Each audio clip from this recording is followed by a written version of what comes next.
আচ্ছা, আজকে আমাদের আইএলটিএস রিডিং শুরু হতে যাচ্ছে এবং কিছু কথা আসলে বলাটা জরুরি।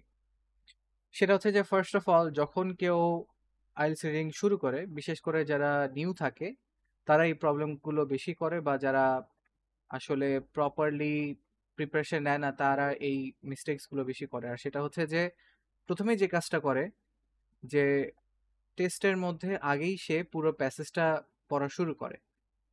সো দেখা যাচ্ছে যে সে পুরো টাইম নিয়ে প্যাসেজটা পড়লো, সে হয়তো কিছু বুঝলো, হয়তো কিছু বুঝলো না। সো বা হয়তো পুরোটাই বুঝলো, ইভেন দো সে পুরোটা বুঝছে, সে আলটিমেটলি এটা রং অ্যাপ্রোচ, আমি এক্সপ্লেন করতেছি কেন। যে সে পুরোটা পড়লো, এখন সে কি করে, সে কোশ্চেনে যায়, যাওয়ার পর কোশ্চেনটা পড়ে, তারপরে আবার সে প্যাসেজে যায় এবং প্যাসেজে যাওয়ার পরে সে কি অ্যান্সারটা আইডেন্টিফাই করার চেষ্টা করে, খোঁজার চেষ্টা করে, রাইট? এবং এটা করাতে হয় কি যে এখানে কিন্তু, এবং সে দেখা যাচ্ছে যে অ্যান্সারটা অনেকক্ষণ ধরে খুঁজে না পেলে যদি নেক্সট কোশ্চেনেও চলে যায় বা যদি খুঁজে পায়ও, সে আবার কিন্তু দেখা যাচ্ছে যে সে সেকেন্ড কোশ্চেনে আসছে, পড়লো, আবার সে ব্যাক গেল, আবার সে প্যাসেজটা পড়তেছে, অনেক সময় বেশি পড়তেছে, তাও অ্যান্সার খুঁজে পাচ্ছে না। So it's a complete time waste এবং এটার কারণে কিন্তু মানে স্টুডেন্টসের মার্ক হারিয়ে থাকে। ঠিক আছে? So this is a wrong approach. আগেই বলে রাখি যে আপনারা প্যাসেজটা আগে কখনোই পড়বেন না, নেভার। হ্যাঁ, আপনি নিজে যখন রিডিং স্পিড ইমপ্রুভ করছেন, তখন আপনি পড়েন, নো প্রবলেম। তখন এটা আপনাকে অবশ্যই কাজে দিবে এবং আপনার বুঝতেও সুবিধা হবে। ঠিক আছে? বাট আইএলটিএস এ আমরা যেসব টেকনিকগুলো নিয়ে কথা বলবো, যেসব থিওরিটিক্যাল বিষয় নিয়ে কথা বলবো, এটা আমরা নেক্সট ক্লাসে আপনারা প্র্যাকটিক্যালও দেখবেন, different different types of questions এর উপরে যখন আমরা দেখাবো। বাট বিষয়টা এটাই যে আমরা কখনোই পুরো প্যাসেজটা পড়ি না। অ্যাটলিস্ট শুরুতে তো আরো না। লাস্টে টাইম থাকলে যখন আপনি রিভাইজ দিচ্ছেন, কোনো কোয়েশ্চেন আপনি আনসিওর বা কোনো অ্যান্সার খুঁজে পাননি, আপনার কাছে হাতে টাইম আছে, গো ফর ইট। বাট তখনও পুরো প্যাসেজ সাধারণত পড়ে না। দেখা যাচ্ছে যে ওই পার্টিকুলার অ্যান্সারটা যে প্যারাগ্রাফে থাকতে পারে সেটা পড়ে। সো এই, আচ্ছা, সো এটা গেল যে একটা ভুল যেটা স্টুডেন্টরা করে থাকে। এবার আসি যে আমাদের আসলে, এবং এই ভুল কোনটা রাইট, এটা পুরাটা আজকে ক্লাসটা পুরাটা এটা নিয়ে। সো এখন কোনটা রাইট সেটাতে আমরা যাব, তার আগে আমাদের কয়েকটা জিনিস বুঝতে হবে যে রিডিং এ ভালো করতে হলে আমাদের কিছু জিনিস অবশ্যই থাকতে হবে। রিডিং স্পিড, যদি আমরা পুরোটা পড়তেছি না, but at the end of the day আমরা রিডিং কিন্তু করতেছি। সো রিডিং স্পিডটা কিন্তু আমাদের মাস্ট লাগবে। তারপর লাগবে অ্যান্সার আইডেন্টিফিকেশন, অ্যান্সারটাকে ঠিক মতো খুঁজে বের করতে পারা, এবং এটা অবশ্যই নেসেসারি। তারপরে কি আছে যে কোশ্চেন আন্ডারস্ট্যান্ডিং, এবং আপনি অ্যান্সার খুঁজে বের করলেন, বাট আপনি কোশ্চেনটাই বোঝেন নাই, আপনি কোশ্চেনটাই বুঝেননি, আপনি অ্যান্সার একটা লিখে দিলেন আইডেন্টিফাই করে, নো, এখানে কিন্তু আপনি মার্ক পাবেন না, কারণ আপনি ভুল অ্যান্সার দিয়েছেন বা এমন কোনো অ্যান্সার দিয়েছেন যেটা আসলে হয়তো পরেরটার অ্যান্সার বা হয়তো কোনো অ্যান্সারই না, যেটা হোক। So you need question understanding. ঠিক আছে? সো আমাদের কোশ্চেন বুঝতে হবে। আর লাস্টলি আসতেছে ডিপার আন্ডারস্ট্যান্ডিং। এটা মূলত আমরা যখন প্যাসেজ 3টা দেখব এবং নেক্সট ক্লাসে এটা আরো বিস্তারিতভাবে দেখবো আর কি, বিশেষ করে ট্রু ফলস নট গিভেন এর ক্ষেত্রে আমাদের কিন্তু একটা ডিপার আন্ডারস্ট্যান্ডিং দরকার in order to do good in true false not given, yes no not given, বা ইন জেনারেল প্যাসেজ 3। কারণ প্যাসেজ 3তে আমাদের কিন্তু বেশি টাইম দিতে হয়, মানে রাখতে হয় এবং দিতে হয়, কারণ এখানে ডিপার আন্ডারস্ট্যান্ডিং, মেইন কথা কি বুঝিয়েছে, এটার যে ডিপ যে মিনিংটা বোঝানো হয়েছে, যেটা সাধারণত নর্মাল ওয়ার্ডস দিয়ে আমরা নাও বুঝতে পারি, সেই জিনিসটা বের করা। সে কয়টা জিনিস কিন্তু আমাদের লাগবে মাস্ট, আমরা যদি ভালো করে রিডিং এর স্কোর, মানে আমরা যদি ভালো করে রিডিংটা দিতে চাই এবং ভালো স্কোর করতে চাই। So we need reading speed, answer identification, question understanding, তারপরে আসছে ডিপার আন্ডারস্ট্যান্ডিং, রাইট? এই কয়টা আমাদের দরকার। আচ্ছা, তো আমার বিগত একটা ব্যাচে একজন স্টুডেন্ট, সে হচ্ছে একটা গাইডলাইন আমার কাছে চেয়েছিল যে সে আসলে রিডিংটা ইমপ্রুভ করবে কি করে, তার ভোকাবুলারি, রিডিং স্পিড, এগুলো সবকিছু নিয়ে প্রবলেম ছিল আর কি। তো সে আমার কাছে একটা গাইডলাইন চেয়েছিল এবং আলহামদুলিল্লাহ সে যখন আমার গাইডলাইনটা ফলো করে এবং সে যখন এক্সাম দেয়, সে রিডিং এ as far as I remember সে হয়তো বা 7 or 7.5, দুটোর একটা হয়তো পেয়েছে, হয়তো মোস্ট প্রবলি 7, বাট অর 7.5, আমি নট, আমার এই মুহূর্তে রিকল করতে পারছি না। বাট এই, এটা বলার পিছনে কারণ হচ্ছে যে this is a proven guideline এবং নট জাস্ট ফর রিডিং। একটা জিনিস যে আমি কিন্তু শুধু রিডিং এর গাইডলাইন দিচ্ছি না, দেখেন গাইডলাইনের এখানে কিন্তু আপনারা দেখতে পাচ্ছেন যে basically increase reading speed, learn vocabulary and understand by writing. So basically এখানে আমরা রিডিং স্পিড বাড়াবো, ভোকাবুলারি বাড়াবো এবং আমরা কি লিখছি সেটাও আন্ডারস্ট্যান্ডিং এর মধ্যে চলে আসবে। So we are working on reading, speaking or listening, দুইটাই কিন্তু ভোকাবুলারির মধ্যে পড়ে যাচ্ছে। মানে যদি ধরি ওইভাবে, বা রিডিং রাইটিং এ তো অবশ্যই ভোকাবুলারি লাগেই। আবার আন্ডারস্ট্যান্ড বাই রাইটিং এবং লিখে লিখে বোঝা। সো আমাদের রাইটিংটাও ইমপ্রুভ হবে, রিডিংটাও ভালো হবে, বাকিগুলো কভার হবে। এটা আপনার হাতে যদি টাইম থাকে, then you must, then not must, but you can follow it to improve your overall English, right? So first আমরা দেখি যে read English books or articles with a time limit. আচ্ছা, এমনি নর্মালি যেটা সবাই বলে যে হ্যাঁ, রিডিং রিডিং ভালো করতে আর্টিকেলস পড়েন, বুকস পড়েন, হুইচ ইজ গুড। অবশ্যই এটা হেল্প হবে, no doubt. But with a time limit কেন? উইথ আ টাইম লিমিট এই জন্য, কারণ আপনার এক্সামে যেহেতু টাইম লিমিট আছে, আপনি যখন নিজের জন্য একটা টাইম ফিক্স করলেন, তখন কিন্তু আপনি জানেন যে আপনার আহ, কতটুকুর মধ্যে টাইম হচ্ছে। মানে আমি একটু এক্সপ্লেন করি আর ভেঙে ভেঙে। সেটা হচ্ছে যে প্রথমবার আপনি যখন রিডিংটা করবেন, আপনি দেখবেন আপনি নর্মালি বুঝে, মানে আন্ডারস্ট্যান্ডিংটাকে ঠিক রেখে আপনি কত স্পিডে পড়তে পারছেন একটা আর্টিকেল। হতে পারে সেটা একটা ডেইলি মিররের আর্টিকেল, বা আরো যেসব ইউকে বেসড যেসব পত্রিকা, মানে নিউজ পেপার সাইটস গুলো আছে আর কি, ডেইলি মিরর একটা, সো এরকম আরো আছে। এবং এগুলোতে আপনি বেসিক্যালি কোনো আর্টিকেল পড়ে আপনি নিজের টাইমটা স্টপ ওয়াচ দিয়ে আপনি হচ্ছে বেসিক্যালি দেখবেন যে আপনার কতক্ষণ লাগতেছে। ঠিক আছে, ফর এক্সাম্পল একটা আর্টিকেল পড়তে মানে বুঝে পড়তে আপনার টাইম লাগছে, আহ, এবং মোটামুটি বুঝে পড়তে, একদম মানে একদম স্লো যেতে হবে ব্যাপারটা সেটা বলছি না। আপনার কিন্তু টাইম লাগছে ফর এক্সাম্পল, কথার কথা 40 মিনিটস, আপনার 40 মিনিট লাগছে। ঠিক আছে, তখন তখন আপনি কি করবেন, যে সিমিলার টাইপ অফ আর্টিকেলস আপনি যেটা করবেন, এটাকে কমানোর ট্রাই করবেন। এবং দেখেন আপনার ইনিশিয়াল যেটা ছিল সেখান থেকে আপনি 5 মিনিট, যে হ্যাঁ আমি এত টাইমের মধ্যে পড়ার ট্রাই করব, শেষ করবো এবং আন্ডারস্ট্যান্ডিংটা ধরে রাখার চেষ্টা করব। সেইভাবে আপনি হতে পারে 40 থেকে 35, 35 থেকে 30, 30 থেকে 25, বা যেটাই, বা যদি 5 বেশি হয়ে যায়, 5 মিনিট যদি বেশি হয়, তাহলে 2 মিনিট 2 মিনিট করে কমান। রাইট? সো এইটা কিন্তু আপনি করে যেটা হবে যে আপনি কিন্তু আন্ডারস্ট্যান্ডিংটা ধরে, মানে আপনি আপনার রিডিং স্পিডটা বাড়াচ্ছেন বেসিক্যালি। ঠিক আছে, সো এই জন্য টাইম লিমিটের কথাটা বলছি। ওকে, নেক্সট যেটা করবেন অবশ্যই রিডিং এর টাইমে, সেটা হচ্ছে identify new vocabulary and underline. অবশ্যই আমরা নতুন যে ভোকাবুলারি গুলো সেগুলোকে আমরা হাইলাইট করব, আর বা আন্ডারলাইন করব। হাইলাইট বেসিক্যালি আপনার নর্মালি হাইলাইটার দিয়ে পেপারেও করতে পারেন যদি পেপারে পড়ে থাকেন, অর যদি আপনি কম্পিউটার বেসড এক্সাম দেন, আপনি জাস্ট ওয়েবসাইটে কিন্তু হাইলাইট করার অপশন থাকে, মাইক্রোসফট এজ থেকে অপশন থাকে, বা এরকম ডিফারেন্ট এক্সটেনশনে পাওয়া যায় যেগুলো হাইলাইট করতে হেল্প করে। ওকে, সো আপনি হাইলাইট করলেন, আন্ডারলাইন করলেন। এবার আপনি যে কাজটা করবেন, যে আপনার রিডিং শেষে আপনি যেটা করবেন, যে এই ওয়ার্ডগুলোর মিনিংটা বের করবেন। ঠিক আছে, মিনিংটা বের করে আপনি লিখবেন। ঠিক আছে, এই মিনিংটা বের করে আপনি লিখবেন। ওকে, রাইট। সো আমার ইংলিশ বুকস অর আর্টিকেলস পড়া হচ্ছে টাইম লিমিটে, নতুন ভোকাবুলারি আন্ডারলাইন করে সেটার মিনিং বের করে সেটাকে আমি লিখে নোট করে রাখছি। প্লাস লাস্টলি 4 নম্বর যে স্টেপটা যেটা দেখতে পাচ্ছেন, যে write a summary and use their vocabulary. তো বেসিক্যালি আপনি এই যে আপনি আর্টিকেলটা পড়লেন একটা টাইম লিমিট সহ, এবং আপনি ভোকাবুলারি আইডেন্টিফাই করলেন, সেটার মিনিং জানলেন এবং নোট করে রাখলেন। এখন আপনি যেটা করবেন, যে এই আর্টিকেল বা বইয়ের, পুরো বই তো আসলে অনেক বড় হয়ে যেতে পারে, সো আপনি একটা বইকে পারলে পার্ট পার্ট করে চ্যাপ্টার বাই চ্যাপ্টার ডিভাইড করতে পারেন, ভাগ করে নিয়ে লিখতে পারেন, মানে আই মিন পড়তে পারেন। সো এরপরে যেটা করবেন, যে আপনি যেটা পড়লেন, হোক সেটা আর্টিকেল, হোক সেটা একটা বইয়ের চ্যাপ্টার, হোক সেটা একটা বই, আপনি এখন সামারি লিখবেন, বেসিক্যালি সারাংশটা লিখবেন ইংলিশে। এবং আপনি লেখার টাইমে এই যে নিউ ভোকাবুলারি গুলো আপনি শিখলেন, এইটাকে আপনি ইউজ করার ট্রাই করবেন। আচ্ছা, একটা বোনাস বলে রাখি, যে আপনি যখন মিনিংটা নোট ডাউন করবেন, তখন আপনি একটা সেন্টেন্স মেক করার ট্রাই করেন। তাহলে দেখবেন যে আপনি যখন সামারিটা লিখছেন, তখন কিন্তু এই নতুন ভোকাবুলারিটা ইউজ করতে কিন্তু আপনার জন্য একটু ইজিয়ার মনে হতে পারে। সো এই যে প্রসেসটা বললাম, এটাকে যদি আপনি রিপিট অন আপনি যদি রিপিট করতেই থাকেন, রাইট? আপনি যদি এই রিপিটের উপরেই থাকেন, এই প্রসেসটা আপনার হাতে যদি টাইম থাকে, 2 মান্থসের যদি টাইম থাকে তখন করতে পারেন।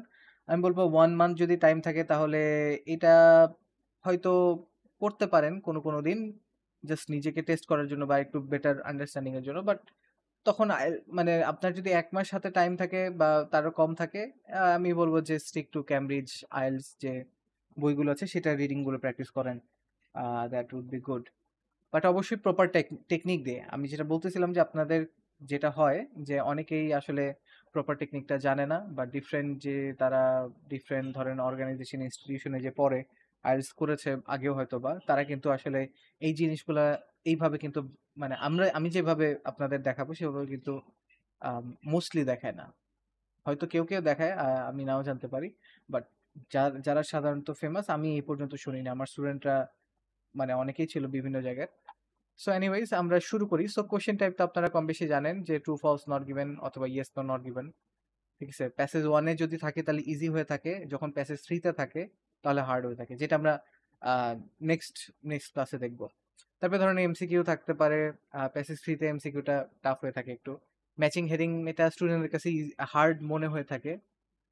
আ রাইট, এটা স্টুডেন্টের কাছে হার্ড মনে হয়ে থাকে। সামারি বলতে বেসিক্যালি আমি যেটা বুঝাচ্ছি যে অনেক টাইমে একটা সেন্টেন্স আ মানে একটা অ্যান্সার চাইতে পারে আরকি। এটা অবশ্য খুবই কম আমি দেখছি আরকি। সো দেন নেক্সট আছে সেন্টেন্স কমপ্লিশন, যে সেন্টেন্সটাকে কমপ্লিট করা বা এটা ফিল ইন দ্য ব্ল্যাঙ্কস এর আকারেও থাকতে পারে। তারপরে টেবিলে থাকতে পারে appropriate heading, basically matching heading বা অ্যাপ্রোপ্রিয়েট হেডিং দুটোই সেমই আরকি। আচ্ছা, সো ডায়াগ্রাম লেবেলিং বা গ্রাফ লেবেলিং এটাও আ অত বেশি নাও আসতে পারে বা শর্ট অ্যান্সার দেওয়া এটাও সেম। আচ্ছা, সো ওভারঅল টিপস দিয়ে আমরা শুরু করব। তারপরে আমরা আরেকটু ডিটেইলসে যাব ভেঙে। ওকে। সো ফার্স্ট অবশ্যই ফোকাস। ফোকাসটা ধরে রাখতে হবে, ফোকাসটা ঠিক থাকতে হবে। আপনি ফোকাস যদি রাখতে পারেন then you will definitely be able to catch more. আপনি বেশি জিনিস ধরতে পারবেন এবং আ মানে বুঝতে পারবেন আরকি। সো অবশ্যই ফোকাস। নেক্সট হচ্ছে আইডেন্টিফাই এন্ড হাইলাইট কিওয়ার্ড। আচ্ছা, আইডেন্টিফাই এন্ড হাইলাইট কিওয়ার্ড বলতে আমরা যেটা বোঝাচ্ছি, আগে আমাদের যেটা বুঝতে হবে যে কিওয়ার্ড জিনিসটা কি? কোনো সেন্টেন্সের বা কোনো কোয়েশ্চেনের যেসব ওয়ার্ডগুলোকে বাদ দিলে কোশ্চেনটা অস্পষ্ট হয়ে যায় বা অপূর্ণ হয়ে যায়, আসলে বোঝা যাচ্ছে না কি চাচ্ছে, সেগুলোকেই কিন্তু আমরা কিওয়ার্ড বলতেছি এবং এগুলোকেই কিন্তু আমরা আইডেন্টিফাই করে হাইলাইট করব কোশ্চেনে, রাইট? কোশ্চেনে আমরা আইডেন্টিফাই করে হাইলাইট করব। ঠিক আছে? রিডিং এ আমরা সাধারণত হাইলাইট আ করি না।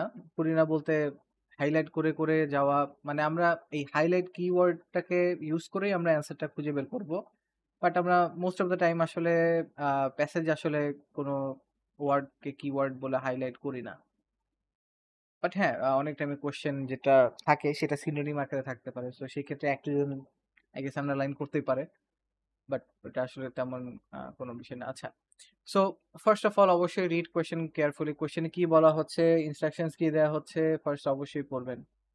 আ যদিও আপনি হয়তো এক্সাম গুলো মানে আপনি হয়তো আগে দিয়েছেন বা আপনি মক দিয়েছেন বা যেটাই হোক, তারপরে আমি বলব কোয়েশ্চেনটা তারপরেও একবার পড়ে নিবেন। তবে রিড হেডিং কেয়ারফুলি এবং প্যাসেজের যে হেডিংটা থাকে, যে টাইটেল থাকে সেটা কেয়ারফুলি পড়বেন। অনেক টাইমে স্টুডেন্টরা দেখা যায় যে ডিরেক্ট রিডিং পড়া শুরু করবে। আগে তো আমরা আবার বলছি যে ডিরেক্ট রিডিং পড়বোই না। বাট আমরা কিন্তু টাইটেলটা পড়বো একটা আইডিয়া পাওয়ার জন্য যে টপিকটা কি নিয়ে। ঠিক আছে? Beware of spelling. অবশ্যই মানে আপনার রিডিং এ যেসব অ্যান্সার দিবেন অবশ্যই স্পেলিংটা খেয়াল রাখতে হবে। কারণ এখানে ইজি মার্ক আপনি হারাতে পারেন স্পেলিং মিস্টেকস এর কারণে। বিওয়্যার অফ টেন্স ভুল করবেন না, গ্রামার ঠিক রাখবেন। এখানে গ্রামারের জায়গায় কিন্তু আসলে খুব বেশি থাকে না। বাট যতটুকুই থাকে এটাকে ভুল করলে কিন্তু লস। আচ্ছা, answer all questions. Basically you have to answer all questions. আপনি একটা আপনার টাইম না থাকলেও আপনি ট্রু ফলস দেননি, আপনি ট্রু ফলস নট গিভেন আন্দাজে দিয়ে আসেন, আপনাকে নেগেটিভ মার্কিং করা হবে না। বাট আপনি কিছু না কিছু তো হয়তো রাইট হয়েও যেতে পারে, আপনি কিছু মার্কস পেতে পারেন। ঠিক আছে, যদি টাইম না থাকে অবশ্যই আমরা যে টেকনিক গুলো দেখাবো so you can practice and finish on time. So এটাই নেক্সট অর্গানাইজ টাইম কেয়ারফুলি এবং টাইমটা কিভাবে অর্গানাইজ করবেন সেটা আমরা মানে বলবো আজকে থিওরিটিক্যালি। সামনে কোনো ক্লাসে হয়তো বা যদি আমরা ফুল একটা রিডিং করি তখন আর কি ব্যাপারটা বেটার হবে। বাট আসলে টিচিং এর ক্ষেত্রে যেটা হয় যে আমি হয়তো আপনাদেরকে পুরোপুরি ভাবে যে লাইভ যে ধরেন সলভ করে দেখানো, টাইম লিমিট ধরে নিজে এক্সাম দেওয়ার মতন, সেটা আসলে করে দেখালে আপনারা কিছু বুঝবেন না। সো আই গেস ওটা রাইট অ্যাপ্রোচ হবে না। বাট আমি যেসব টেকনিক দেখেছি, আহ, মানে আমি বলতে পারি যেটা আমার স্টুডেন্টদের হেল্প করেছে, এবং আমি নিজেও যখন রিডিং, মানে আমি যখন আইএলটিএস দিয়েছি এবং রিডিং 8.5 পেয়েছি, আমার আরেকটা যদি রাইট হতো তাহলে 9 আসতো আর কি। So it's a working method, ঠিক আছে। সো আমরা রিড ফাস্ট, এবং অবশ্যই আপনার রিডিংটা ফাস্ট করতে হবে, এবং এই জন্য আমরা তো উপরে গাইডলাইনও দিলাম কিভাবে আপনার রিডিং স্পিডটা বাড়াবেন। এবার আসি রিডিং স্ট্র্যাটেজিগুলো নিয়ে, যে আমাদের রিডিং স্ট্র্যাটেজিকে আমরা 5 ভাগে ভাগ করতে পারি, ঠিক আছে। অনেক 5 ভাগে ভাগ করে না, এটা আমি বলবো যে কিছুটা আমার আন্ডারস্ট্যান্ডিং থেকে এবং এক্সিস্টিং যে আন্ডারস্ট্যান্ডিং গুলো আছে কিভাবে রিডিং স্ট্র্যাটেজিতে অ্যান্সার করতে হয়, সব মিলে আমি এটা বানিয়েছি আর কি।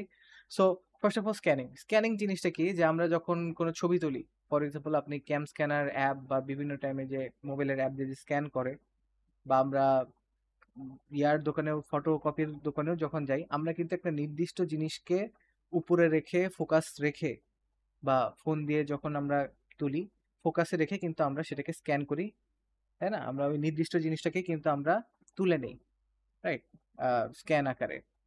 সো স্ক্যানিং এর ক্ষেত্রে জিনিসটাও সেম, ওয়ার্ডস এর ক্ষেত্রে। এই যে আমরা উপরে যে কিওয়ার্ডের কথা বললাম, এই কিওয়ার্ডটাই কিন্তু আমরা খুঁজবো আমাদের প্যাসেজে, ঠিক আছে। দ্যাট ইজ দ্য ওয়ে, যে আমরা কিওয়ার্ড গুলোকে প্যাসেজে খুঁজবো। নট দ্যাট এই কিওয়ার্ড সবসময় এক্স্যাক্টলি দেওয়া থাকবে, বাট যেভাবে থাকবে আমরা সেটা নিয়েও বলবো। বাট আমরা এক কথায় ওয়ার্ডস এর মাধ্যমে আমরা হচ্ছে প্যাসেজ থেকে অ্যান্সারটা বের করার ট্রাই করি, আমাদের পুরাটা পড়ি না। এটাই হচ্ছে স্ক্যানিং বেসিক্যালি, এটার মাধ্যমে অ্যান্সার বের করার ট্রাই করাটাই হচ্ছে স্ক্যানিং। আচ্ছা, এরপরে আসি স্কিমিং। স্কিমিংটা হচ্ছে বেসিক্যালি আমি স্কিপ করে করে পড়ে যাচ্ছি, হয়তো কিছু ফ্রেজ পড়ে যাচ্ছি। ফ্রেজ মানে কিছু ওয়ার্ড একসাথে একসাথে করে হয়তো পড়ে যাচ্ছি, কিছু স্কিপ করে যাচ্ছি, বেসিক্যালি চোখ বুলিয়ে যাচ্ছি একটা ওভারঅল আইডিয়া পাওয়ার জন্য, যে প্যারাগ্রাফে আমার কি বলা হচ্ছে, বা পুরো প্যাসেজে কি বলা হচ্ছে, পুরো প্যারাগ্রাফে কি বলা হচ্ছে, এটা আমি চোখ বুলিয়ে যাচ্ছি, একটা ওভারঅল আইডিয়া নিচ্ছি। এটাই হচ্ছে স্কিমিং। ওকে, সো বেসিক্যালি এটা স্কিমিংটা কাজে দেয় হচ্ছে আমাদের হেডিং ম্যাচিং, অ্যাপ্রোপ্রিয়েট হেডিং এর ক্ষেত্রে। আচ্ছা, তারপরে আসি স্পিড রিডিং। স্পিড রিডিং জিনিসটা কি, এটা একটু টাইম কনজিউম করতে পারে, ঠিক আছে, এটা একটু টাইম কনজিউম করতে পারে, বাট এটা আরেকটু অ্যাকুরেট হয়। অনেক টাইমে স্টুডেন্টরা করে কি, জাস্ট স্ক্যানিং করে যায়, জাস্ট ওয়ার্ড খোঁজে। বাট স্পিড রিডিংটা বেসিক্যালি স্ক্যানিং এবং স্কিমিং দুইটাকে কিন্তু কম্বাইন করে। এবং আপনি যখন এই দেখবেন, আহ, মানে আপনি যখন অ্যাপ্লাই করবেন, ঠিক আছে, আপনি যখন স্কিমিং করতে করতে স্ক্যানিং করবেন, তখন কিন্তু ব্যাপারটা আপনার অ্যাকুরেসি আরো বাড়বে। আপনি জাস্ট একটা ওয়ার্ড খোঁজার থেকে আপনি একটা ওভারঅল আইডিয়া নিতে নিতে আপনি হচ্ছে ওয়ার্ড গুলো খুঁজতেছেন। So that is basically speed reading. হ্যাঁ, এখানে কেউ একটা ওয়ার্ড জাস্ট এক ধরনের ওয়ার্ড খোঁজার থেকে, বাট তার সিনোনিম খোঁজার থেকে, অবশ্যই স্কিমিং সাথে একটা ওভারঅল আইডিয়া নিতে গেলে টাইমটা একটু বেশি লাগবে, বাট ইটস মোর অ্যাকুরেট, ঠিক আছে। অনেক সময় আমাদের অনেক প্যাসেজ ওয়ানে হয়তো আমরা স্ক্যানিং স্কিমিং দিয়ে অনেকটা পার পেয়ে যেতে পারি, প্যাসেজ টুতে এসে হয়তো বা স্পিড রিডিং রাখতে পারে, বাট ডিপেন্ডিং। স্পিড রিডিং আসলে, এই স্পিড রিডিং স্ক্যানিং স্কিমিং আলাদাভাবে আসলে আহ, খুবই ভেগ, এমন না যে আমরা একটাই করি আরেকটা করি না, এটা মিক্স হয়। ওকে, সো এবার আসি যে অ্যাক্টিভ রিডিং এর যে বিষয়টা।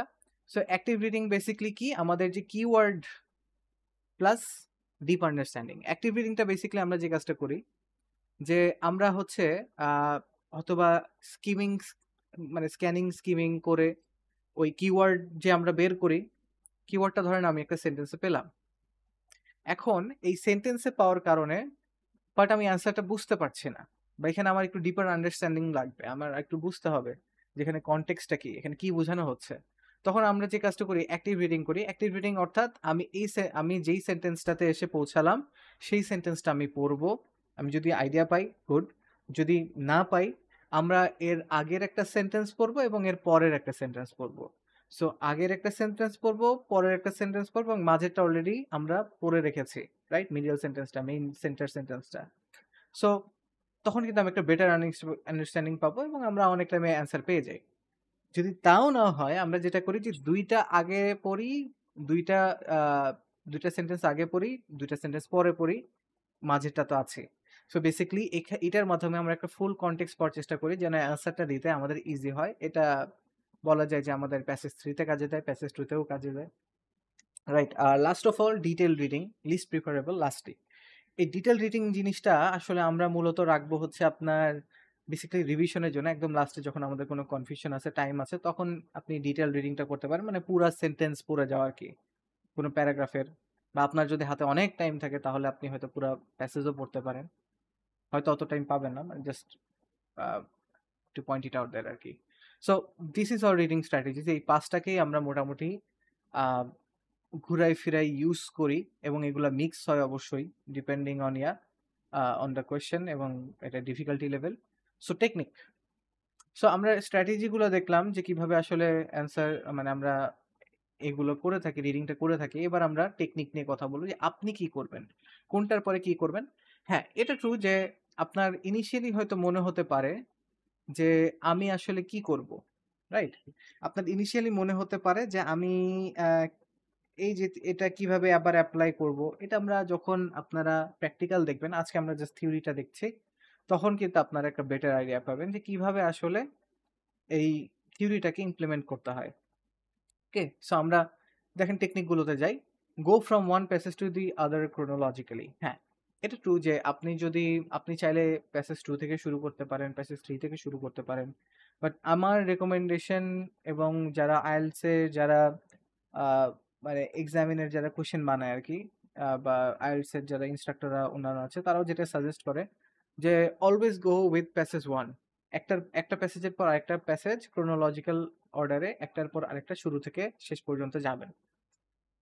কেন এটা বলা হয় সেটা একটু যদি এক্সপ্লেইন করি, আমি জাস্ট একটা ধরেন পয়েন্ট বলে গেলাম টেকনিক। আপনি সেটা মানে ব্লাইন্ডলি ফলো করবেন জানলেন না, পরে ধরেন আপনি বুঝলেন না জিনিসটা এবং এটা ধরেন আ এটার কারণে আপনি কনফিউজড হয়ে গেলেন। সেটা যেন না হয় আমি এক্সপ্লেইন করছি প্রত্যেকটা পয়েন্ট, টেকনিক গুলোই, মানে পয়েন্ট গুলোই আরকি টেকনিকের। সেটা হচ্ছে যে আ যেটা হয় যে আমরা যদি প্যাসেজ 2 বা 3 থেকে পড়া শুরু করি, প্যাসেজ 2 বা 3 থেকে যদি আমরা পড়া শুরু করি, যে জিনিসটা হতে পারে যে আমরা যদি কোনো কোয়েশ্চেনে আটকে যাই, বা যদি কোনো রিডিং বা কোনো কোয়েশ্চেন যদি আমাদের কাছে হার্ড মনে হয়, এটা কিন্তু আমাদের জন্য একটা অনেক বড় ধাক্কা মনে হতে পারে। এবং এটার কারণে আপনার মোটিভেশন, আপনার যে বেসিক্যালি কনফিডেন্স, এটা ব্রেক হওয়ার একটা চান্স থেকে যায়। কারণ আমরা শুরুতেই যদি আ গন্ডগোল বেজে যায় তাহলে কিন্তু এইটা কিন্তু আপনাকে মেন্টালি এফেক্ট করবে। এবং কোয়েশ্চেনটাও এমনভাবে সাজানো থাকে যে ইজি থেকে ডিফিকাল্ট এ যায় আরকি। আস্তে, আস্তে ডিফিকাল্টিটা বাড়তে থাকে। Passage by passage, question by question, এভাবে কিন্তু তারা ডিফিকাল্টিটা বাড়ায়। সো এইজন্য ইজি থেকে শুরু করলে যখন আপনি পারবেন, আপনি দেখছেন যে আপনি পারছেন অ্যান্সার করতে, আপনি অ্যান্সার খুঁজে পাচ্ছেন। আপনার কনফিডেন্স এবং মানে মেন্টাল যে আ বলা যায় যে পিস, এই ২ টাই কিন্তু বজায় থাকবে। আপনার কনফিডেন্স এবং এই মোটিভেশন হিসেবে কিন্তু আপনি দেখা যায় যে পরের গুলোতেও কিন্তু আপনার হয়তো কঠিন কোয়েশ্চেনটা হচ্ছে, বাট আপনি দেখা যাচ্ছে যে আগের মোটিভেশনে আগের কনফিডেন্সে কিন্তু দেখা যাচ্ছে যে আপনার ব্রেইন কিন্তু আপনাকে ট্রিক করে আপনাকে রাইট অ্যান্সার এর দিকে নিয়ে যাবে।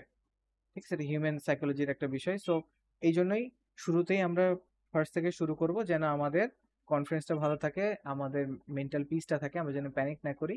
এবং এটা হতেই পারে যে প্যাসেজ 1 এ আপনি আটকে যেতেই পারেন। হুইচ ইস নট মানে সাধারণত হয় না। সাধারণত প্যাসেজ 1 সবাই পারে। বাট যদি কোনটাতে আটকেও যায়, নো ওয়ারিজ। আপনার এখানে টাইম ওয়েস্ট করার দরকার নেই। আপনি স্কিপ করেন, পরে ফিরে আসবেন। ঠিক আছে? বেশি টাইম একটা কোয়েশ্চেনে দেওয়ার দরকার নেই। এটা প্যাসেজ সবগুলোর ক্ষেত্রেই আমি বলব যে সেম। ওকে। সো এবার যদি আমরা প্যাসেজ 1 এর প্যাসেজ থেকেও শুরু করি, যেই টেকনিকটা যেটা আমরা শুরুতেই বলেছিলাম যে আমরা কখনোই শুরুতে রিডিং পড়ব না। কখনোই না। আমরা পুরা রিডিং পারলে পড়বই না। লাস্টে যদি আমাদের টাইম থাকে তখন হয়তো আমরা পড়তে পারি। আ তাও প্যাসেজ না, হয়তো প্যারাগ্রাফ আকারে, বা যেটাই হোক, আমরা কিন্তু পুরো প্যাসেজটা কখনোই করব না। এটা কিন্তু একটা পুরো একটা টাইম ওয়েস্ট। ঠিক আছে? সো আমরা কি করব?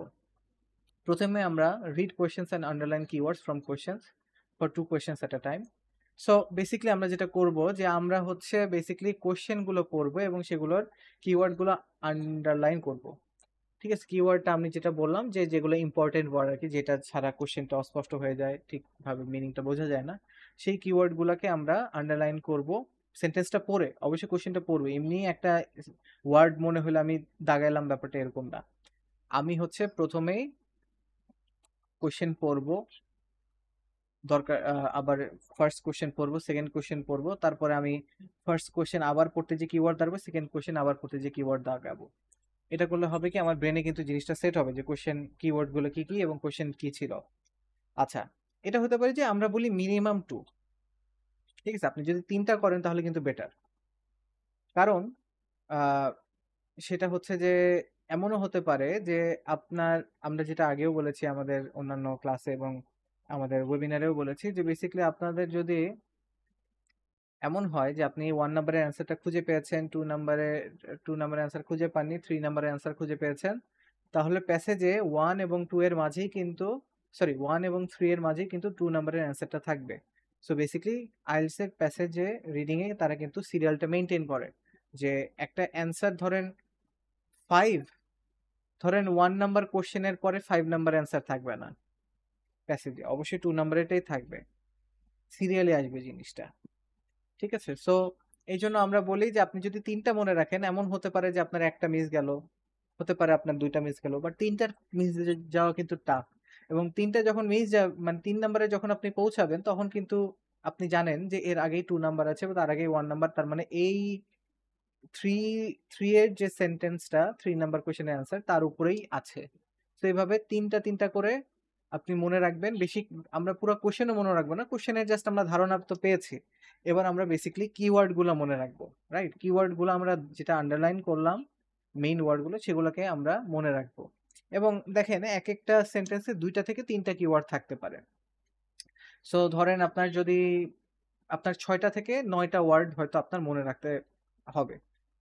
ঠিক আছে, সো 6টা থেকে 9টা ওয়ার্ড কিন্তু চাইলে মনে রাখা যায়, বাট আপনার 2টা সেন্টেন্স বা পুরা কোশ্চেন, পুরা 2-3টা কোশ্চেন যেখানে ধরেন এক একটা সেন্টেন্সে হয়তো বা 7-8টা করে ধরেন ওয়ার্ড আছে, তখন কিন্তু সেটা মনে রাখাটা কিন্তু টাফ হয়ে যেতে পারে।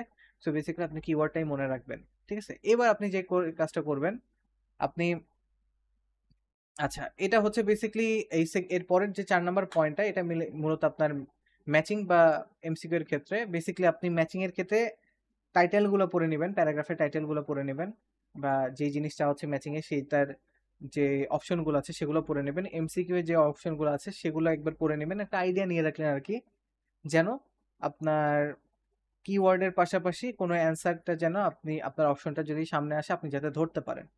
ওকে, সো বেসিক্যালি আমরা কিওয়ার্ডটা কোশ্চেনে দাগাবো, তারপরে আমরা সেই অনুযায়ী সেই ওয়ার্ডগুলো স্ক্যান করে, ঠিক আছে, scan for keywords of at least 2 questions in the passage. So basically আমরা অ্যাটলিস্ট 2টা করে, আমি বলবো 3টা করে, 3টা করে করাটাই বেটার। 3টা করে সেন্টেন্সের কোশ্চেনের কিওয়ার্ড আপনি মনে রেখেছেন, এবার এই ওয়ার্ডগুলোকে আপনি স্ক্যান করবেন, এই ওয়ার্ডগুলোকে আপনি খুঁজবেন প্যাসেজে শুরু থেকে, এবং শুরু থেকেই খুঁজবেন কারণ ওই যে বললাম সিরিয়ালি থাকে, রাইট? সো এভাবে কিন্তু আপনি দেখা যায় যে ওয়ার্ডে মিলিয়ে কিন্তু আপনি দেখবেন যে যে সেন্টেন্সে ওই ওয়ার্ডটা পাওয়া যাচ্ছে সেই খুব প্রবাবলি প্রবাবলি সেই সেন্টেন্সে কিন্তু ওই অ্যান্সারটা থাকে। এবং অনেক টাইমে কিন্তু এটা প্যারাফ্রেজ করে বা সিনোনিম করে দেওয়া থাকে, তার মানে আপনি যে কিওয়ার্ড দাগিয়েছেন সেইটারই একটা সিনোনিম ওয়ার্ড ব্যবহার করা করা হলো আর কি। ধরেন আপনাকে বলা হচ্ছে যে প্রিমিয়াম কোয়ালিটি, ধরেন কোশ্চেনে আছে, আপনি ধরেন প্যাসেজে পেলেন যে ভেরি গুড প্রোডাকশন গ্রেড। তো দুইটা কিন্তু সিমিলার অর্থে বোঝাতে পারে। ঠিক আছে, এটা জাস্ট একটা এক্সাম্পল দিলাম। সো এরকম তারা কিন্তু সিনোনিম ওয়ার্ড ইউজ করতে পারে। ফর এক্সাম্পল ওয়ার্স্ট, ইনফিরিয়র, এইভাবে দুইটা কিন্তু ইউজ হতে পারে, রাইট? সো এই সিনোনিম ওয়ার্ডগুলো খুঁজে বের করা, এবং অনেক টাইমে প্যারাফ্রেজিং করতে পারে, তখন আবার একটু স্ক্যানিং করে খুঁজে বের করাটা একটু টাফ হয়ে যেতে পারে যদি কোনো সিনোনিম ওয়ার্ড, অথবা যদি কোনো সিনোনিম ওয়ার্ড ইউজও করে বা সেম ওয়ার্ড ইউজ করে, তখন হয়তো আপনার প্যারাফ্রেজ করা লাগতে পারে আর কি, তখন প্যারাফ্রেজ চলে আসতে পারে যে একটু ঘুরায় পেঁচায় বসে জিনিসটা। তো সেটাও আমরা দেখবো নেক্সট ক্লাসে এক্সাম্পলে, আমরা জাস্ট থিওরিটা বলে যাচ্ছি। পরে দেখবেন যে আপনার এগুলো যে সব মনে রাখতে হবে ব্যাপারটা এই না, আপনি যখন সলভ করতে যাবেন অটোমেটিক এই জিনিসগুলো কিন্তু আপনার তখন মনে হবে। ঠিক আছে, do not skip question, question skip করবেন না। কোশ্চেন স্কিপ করবেন না বলতে আমি এটা বুঝাচ্ছি না যে আপনি না পারলে আপনি এখানে টাইম ওয়েস্ট করেন, আমি বুঝাচ্ছি যে আপনার ধরেন আপনি এমন করবেন না যে আপনি 1 নাম্বার বাদ দিয়ে 3 নাম্বার 4 নাম্বার থেকে কোশ্চেনের কিওয়ার্ড থেকে আপনি শুরু করছেন বা আপনি অ্যান্সার খুঁজছেন, রাইট? সো এটা করবেন না, এটা করলে কিন্তু আপনি গুলিয়ে ফেলবেন এবং আপনার মার্ক যাওয়ার চান্স থাকবে বেশি। ঠিক আছে, কারণ আপনি ট্র্যাকটা হারাই ফেলছেন, সিরিয়ালটা হারিয়ে ফেলেছেন। Okay, so start from first paragraph, যেটা অনেক টাইমে পাশে এ লেখা থাকে। ওকে, নেক্সট হচ্ছে যে the answer to second question will always be between 1 and 3, যেটা আমি বললাম আরকি, যে আপনার সেকেন্ড কোয়েশ্চেনটা কিন্তু, কোয়েশ্চেনের অ্যান্সার কিন্তু অবশ্যই কোয়েশ্চেন 1 এর অ্যান্সার যেখানে পাওয়া গেছে, কোয়েশ্চেন 3 এর অ্যান্সার যেখানে পাওয়া গেছে, তার মাঝামাঝি কোনো জায়গায় কিন্তু অ্যান্সার, মানে সেকেন্ড কোয়েশ্চেনের অ্যান্সারটা থাকবে। সো আমাদের একটু ভালো করে দেখতে হবে এবং আমরা ফিরে যাব।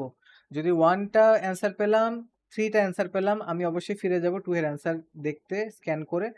না পেলে, না পেলে আমি স্কিম করতে পারি, or I can move on, যে আমি পরে এটা দেখে নিব এবং পরে আমি যে টেকনিকে আপনাদের দেখাচ্ছি, অবশ্যই আপনাকে হাতে টাইম থাকার কথা এবং সেভাবেই টাইম ম্যানেজমেন্টটা বলবো।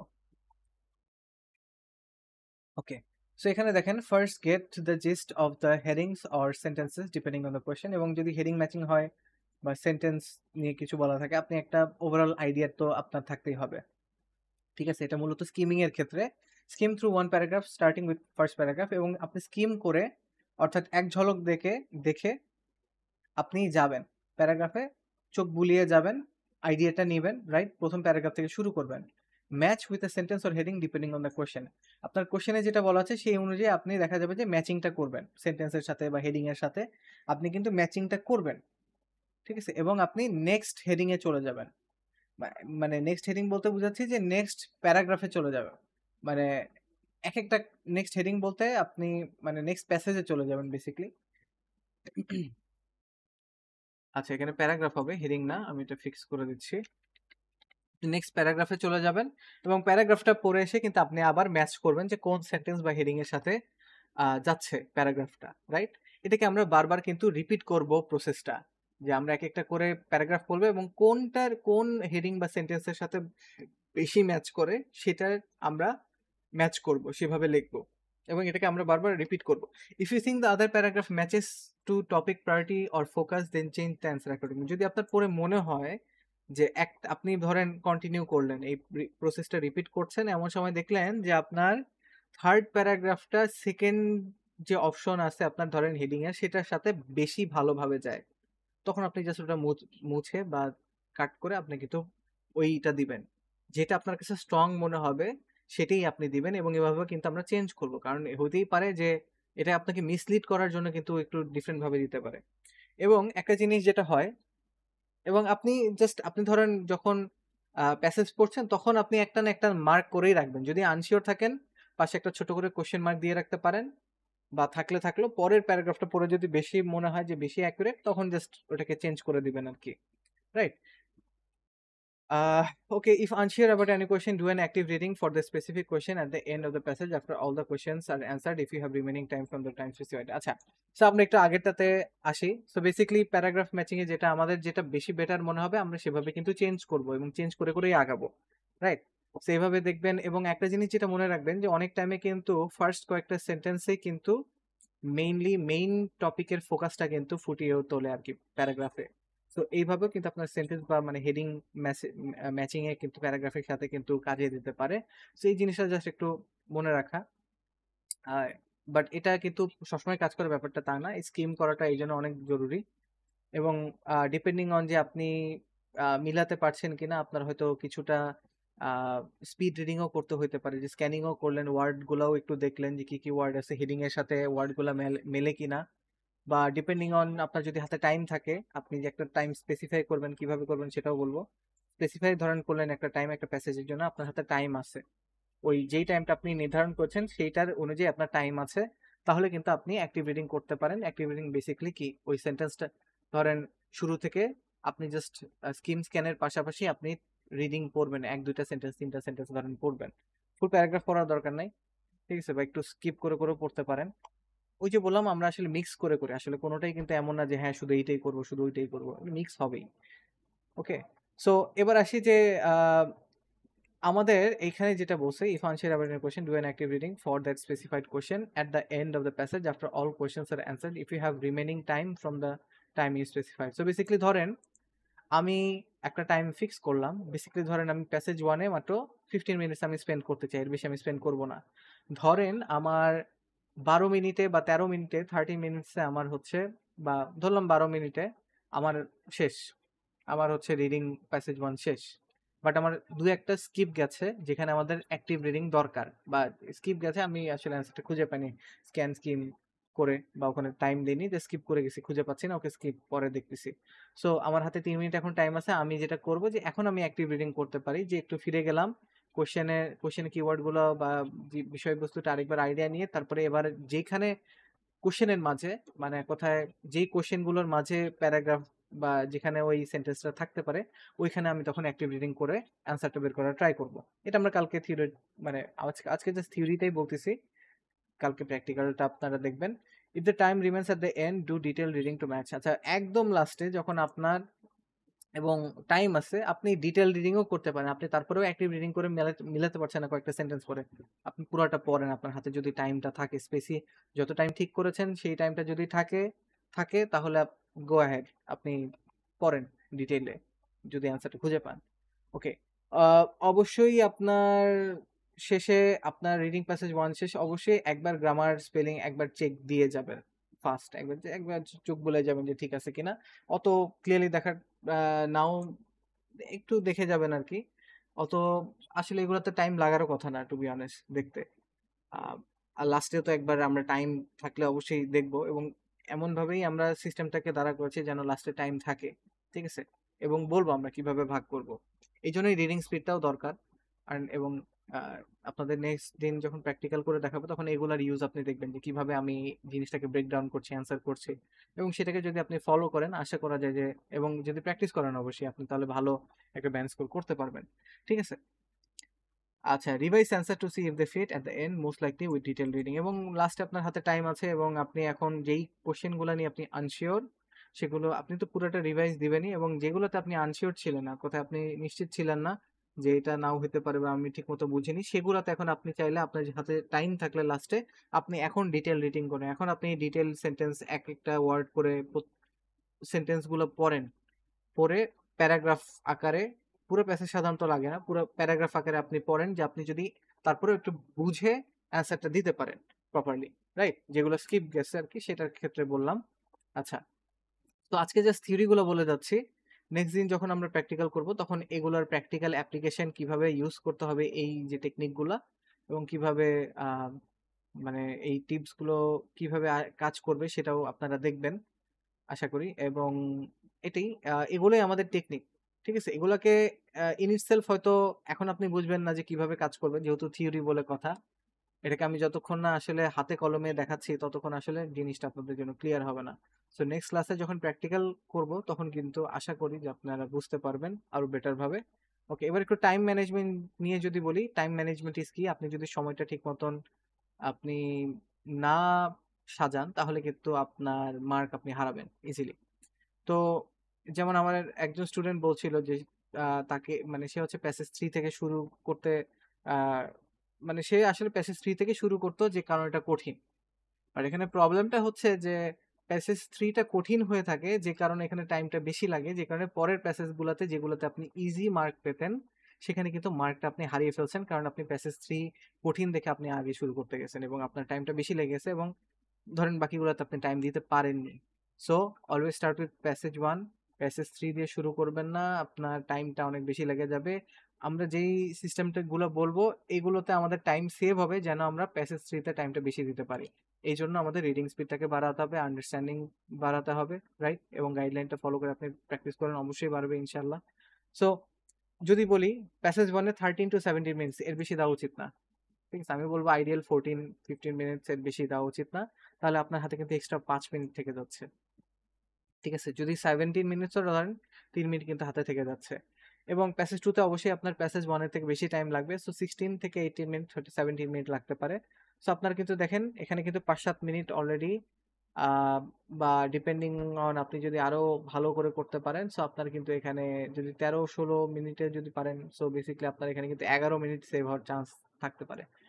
কেন এই টাইমটা সেভ করার কথা বলতেছি, বেসিক্যালি আপনার ধরেন 5 মিনিট থেকে 11 মিনিট সেভ করার কথা কেন বলতেছি, কারণ আপনার প্যাসেজ 3-তে যে শেষে কিন্তু আপনার টাইমটা লাগেই, ঠিক আছে। আসলে প্র্যাকটিক্যালি ভাবলে 60 মিনিটকে যদি আপনি 20 মিনিট 20 মিনিট 20 মিনিট করে ভাগ করেন, আপনি কিন্তু প্যাসেজ 3-তে আসলে আপনি সেটা কভার করতে পারবেন না, কারণ আপনার প্যাসেজ 3-তে আপনার বুঝতে টাইম লাগবে, ঠিক আছে। সো আমরা বলি যে প্যাসেজ 1-এ টাইম কমান, প্যাসেজ 2-তে টাইম কমান, প্যাসেজ 3-র জন্য টাইমটা রাখেন, কারণ এখানে আপনার টাইম লাগবে। এবং প্যাসেজ 3 এর ক্ষেত্রে আপনার 20 থেকে 25 মিনিট লেগে যেতে পারে।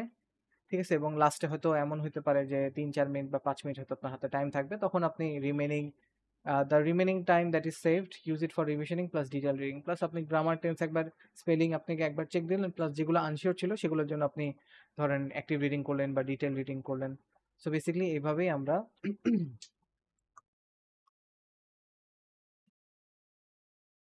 টাইমটাকে ডিভাইড করব। সো নেক্সট ক্লাসে আপনারা দেখবেন যে কিভাবে আসলে রিডিংটা করতে হয়। আমরা ট্রু ফলস নট গিভেন দিয়ে শুরু করব। আজকে আজকে এই পর্যন্তই।